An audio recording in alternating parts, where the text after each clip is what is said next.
A technika gyors fejlődése új feladatok elé állítja a pedagógusokat, változik a tanár szerepe.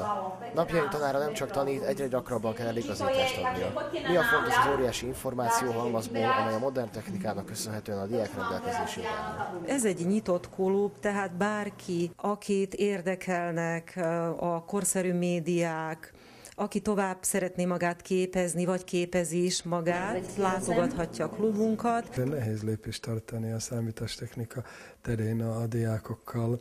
Na és hát ez az egy lehetőség, hogy valahogy saját magunkat motiváljuk a kollégákkal, akiknek ugyanilyen problémájuk van, megbeszéljük egymást, és húzzuk egymást. Pedagóg by mal byť moderný hlavne preto, lebo žiak je veľmi moderný. Ma to nutí, aby som sa niekde zdokonalovala, že aby som si pripravovala nejaké práce aj pre tento klub moderných učiteľov, no a samozrejme, že aj pre seba.